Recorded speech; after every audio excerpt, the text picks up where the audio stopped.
नमस्ते प्यारे विद्यार्थियों। आज हम अध्ययन करेंगे डॉक्टर भीमराव अंबेडकर के धर्म, गांधी और कांग्रेस पर विचार। जैसे कि पूर्व के व्याख्यान में हमने डॉक्टर भीमराव अंबेडकर के सामाजिक विचारों का अध्ययन किया और हमने देखा कि डॉक्टर भीमराव अंबेडकर का जीवन का एकमात्र उद्देश्य अस्पृश्य से समझी जाने वाली जातियों को न्याय प्रदान करना है। यानी कि सामाजिक, आर्थिक, राजनीतिक न्याय की स्थापना करने के उद्देश्य से उन्होंने जो जन आंदोलन चलाया, उसका एकमात्र उद्देश्य वर्ण व्यवस्था को समाप्त करते हुए उन वंचित वर्गों को न्याय प्रदान करना था, उन दलित वर्गों को न्याय प्रदान करना था जिन्होंने सदियों से अन्याय को सहा और अन्याय को सहते हुए उन्होंने अमानवीय जीवन को जिया। डॉक्टर अंबेडकर ने स्वयं अपने जीवन के अंदर पग पग पर इस घोर यातनाओं को, इन जो अमानवीय कृत्य है, इनको सहा, इनको झेला। परिणाम स्वरूप उसके मन के अंदर ये बात बैठ गई थी कि हिंदू धर्म की जो धर्म ग्रंथ है, उन्होंने मजबूर किया है सवर्णों को कि वो दलितों पर अत्याचार करें। मनुस्मृति इसका साफ उदाहरण है। मनुस्मृति में साफ इस बात का जिक्र है कि यदि कोई शूद्र या दलित वेदों का पाठन सुन भी ले तो गरम पारा उनके कानों में डाल देना चाहिए, ताकि कोई दूसरा दलित व्यक्ति जो है या असहाय व्यक्ति जो है या अस्पृश्य व्यक्ति ऐसा साहस ना कर सके। तो हम देखते हैं कि शुरू से ही डॉक्टर भीमराव अंबेडकर के प्रति, धर्म के प्रति एक ऐसा दृष्टिकोण पैदा हो गया था, एक भावना जन्म हो गई थी। वो चाहता था कि धर्म जो है न्याय पर आधारित हो, धर्म जो है वो नैतिकता पर आधारित हो, धर्म तर्क पर आधारित हो।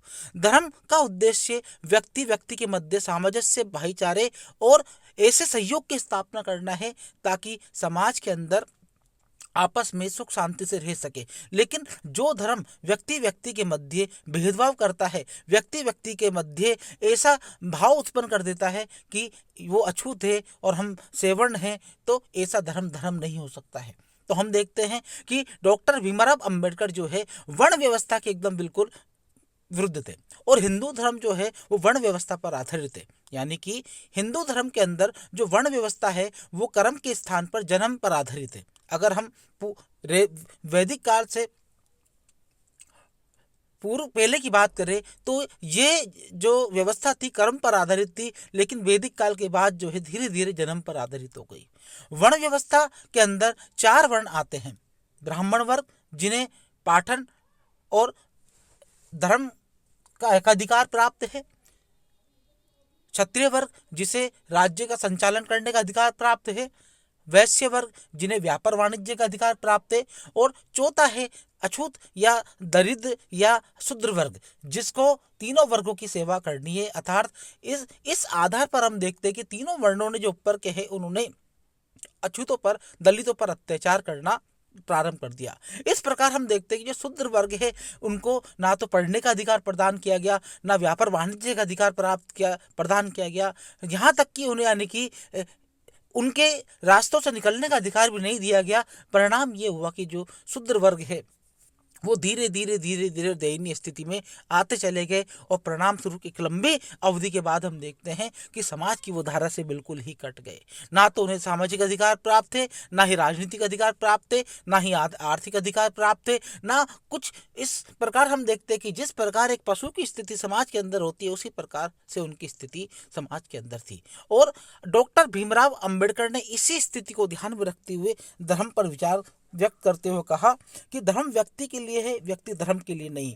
और जो कोई धर्म मनुष्य के बीच भेदभाव की स्थिति को अपनाता है, अपने ही अनुयायियों के एक वर्ग को दूसरे वर्ग के अधीन रहने के लिए प्रेरित और बाध्य करता है, वे धर्म नहीं अपितु मानवता का अपमान है। उन्होंने समझाया कि हिंदू समाज यानी कि वर्ग पर आधारित समाज है, जिसमें केवल उच्च वर्गों को ही प्राथमिकता दी गई है, उच्च वर्गों को अधिकार प्रदान किए गए हैं। अगर हम दूसरे धर्मों की बात करें तो हम देखते हैं कि ईसाई धर्म के अंदर ऐसी वर्ण व्यवस्था विद्यमान नहीं है, जाति व्यवस्था विद्यमान नहीं है। अगर हम बौद्ध धर्म की देखें तो वहाँ भी ऐसी व्यवस्था विद्यमान नहीं है। मुस्लिम वर्ग के धर्म में भी देखें तो वहाँ भी ऐसी जो व्यवस्था विद्यमान नहीं है। लेकिन डॉक्टर भीमराव अंबेडकर ने जब इस पर विचार देते हुए स्पष्ट किया और बतलाया कि केवल बौद्ध धर्म ही है जो मानवता के नज़दीक है, जिससे आशा की जा सकती है कि मानव के प्रति मानवता का व्यवहार करें। तो डॉक्टर भीमराव अंबेडकर का शुरू से जो बाद से जो झुकाव है वो बौद्ध धर्म की ओर धीरे धीरे उत्पन्न हो गया। क्यों? उसके कारण ये थे, पहला, बौद्ध धर्म नैतिकता पर आधारित है और नैतिकता ही उसका भगवान है। डॉक्टर अंबेडकर कहा करते थे, समाज में नैतिकता की भावना सुदृढ़ रूप से विद्यमान होनी चाहिए। यदि ऐसी स्थिति नहीं है तो समाज छिन्न भिन्न हो जाएगा। दूसरा, हिंदू धर्म के सामाजिक दर्शन में समानता है जबकि बौद्ध धर्म में समानता है। तीसरा, धर्म तर्क पर आधारित होना चाहिए जिसे हम विज्ञान के साथ जोड़ सके और व्याख्या कर सके। धर्म द्वारा गरीबी को बढ़ावा नहीं दिया जाना चाहिए। धर्म के नैतिक कानूनों को में स्वतंत्रता, समानता और भाईचारे की स्थिति होनी चाहिए। तो हम देखते हैं कि डॉक्टर भीमराव अंबेडकर प्रारंभ में धर्म परिवर्तन के विरुद्ध थे। वो धर्म परिवर्तन नहीं करना चाहते थे और ना ही उन्होंने ऐसा कभी अपने भाषणों में संदेश दिया। लेकिन 1930 में उनके मध्य जो है बौद्ध धर्म के प्रति झुकाव पैदा होना प्रारंभ हुआ और हम देखते हैं कि 1950 तक ये झुकाव जो है बहुत सुदृढ़ हो गया। और 1950 में डॉक्टर भीमराव अंबेडकर ने यंग मैन्स बुद्धिस्ट एसोसिएशन के कोलंबो सम्मेलन में भाग लिया और दिसंबर 1954 के प्रारंभ में डॉक्टर अंबेडकर बौद्धों की तृतीय विश्व सभा में सम्मिलित होने के लिए रंगून पहुंचे और वहां उन्होंने जो है बौद्ध धर्म के प्रचार प्रसार संबंधी तरीकों को सीखा। और इस प्रकार हम देखते हैं कि बौद्ध धर्म के प्रति उनके मन में एक धारणा उत्पन्न हो गई कि यही एक ऐसा धर्म है, क्योंकि हिंदू धर्म की नीति है वो कभी नहीं जाएगी। हिंदू धर्म जो है कभी दलितों को, शूद्रों को स्वीकार नहीं करेंगे। इसलिए एकमात्र तरीका है, अगर वास्तव में ही शूद्रों को या दलितों को न्याय प्रदान करना है तो उन्हें हिंदू धर्म को छोड़कर जाना होगा और अन्य धर्म को स्वीकार करना होगा। तो हम देखते हैं कि डॉक्टर भीमराव अंबेडकर ने धर्म परिवर्तन का जो मार्ग है शूद्रों को बताया। और हम देखते हैं 14 अक्टूबर 1956 को 5 लाख अपने अनुयायियों के साथ में उन्होंने बौद्ध धर्म धारण कर लिया। इस कारण हम देखते हैं कि उन्हें जो है बौद्धों का बौद्धिस्ट की भी कहा जाने लगा। हिंदू धर्म के प्रति विरोध भावना और बौद्ध धर्म ग्रहण कर लेने पर डॉक्टर अंबेडकर का दृष्टिकोण धर्मनिरपेक्ष ही बना रहा। डॉक्टर अंबेडकर ने धर्म परिवर्तन का ये कार्य दलितों के लिए समानता स्थापित करने के लिए, नैतिकता स्थापित करने के लिए और दलितों को समाज के अंदर सामाजिक न्याय की स्थापना के लिए किया, ताकि उन्हें भी राजनीतिक अधिकार प्राप्त हो सके, आर्थिक अधिकार प्राप्त हो सके और समानता की स्थिति में वो शुद्ध वर्ग जो है आ सके। तो इस प्रकार हम देखते हैं कि डॉक्टर भीमराव अंबेडकर के जो धर्म पर जो विचार हैं वो नैतिकता पर आधारित है, क्योंकि उन्होंने जिन बुराइयों को सहा, जिन यातनाओं को सहा, वो हिंदू धर्म में रहकर वो संभव नहीं था। डॉक्टर भीमराव अंबेडकर के अंतिम शब्द थे कि ये मेरा दुर्भाग्य है कि मैं हिंदू धर्म में पैदा हुआ, लेकिन मैं जब मरूंगा तो मैं हिंदू धर्म में नहीं मरूंगा, क्योंकि ये मेरे हाथ में है। और हम देखते हैं कि बौद्ध धर्म उन्होंने अपनाकर अपने इस कथन को सिद्ध कर दिया। अगर गांधी और कांग्रेस के प्रति दृष्टिकोण की बात करें तो हम देखते हैं कि गांधी के प्रति से डॉक्टर भीमराव अंबेडकर के मतभेद थे, क्योंकि डॉक्टर भीमराव अंबेडकर सामाजिक न्याय की स्थापना के लिए, शूद्र वर्ग को समाज में समानता प्रदान करने के लिए, अधिकार दिलाने के लिए जाति व्यवस्था के पूर्ण रूप से उन्मूलन के खिलाफ थे कि जाति व्यवस्था का अंत होना चाहिए, वर्ण व्यवस्था का अंत होना चाहिए। लेकिन महात्मा गांधी इसके कट्टर विरोधी थे, वो वर्ण व्यवस्था को बनाए रखना चाहते थे। उन्होंने कहा अगर वर्ण व्यवस्था समाप्त हो जाएगी तो समाज ही छिन्न छिन्न हो जाएगा, समाज टूट जाएगा। लेकिन डॉक्टर भीमराव अंबेडकर का मत था कि अगर जाति व्यवस्था विद्यमान रहेगी तो हम देखते हैं कि उस स्थिति में दलितों को न्याय प्राप्त नहीं हो पाएगा। दलितों की वही स्थिति रहेगी जो पहले प्राचीन समय से वर्तमान तक चली आ रही है।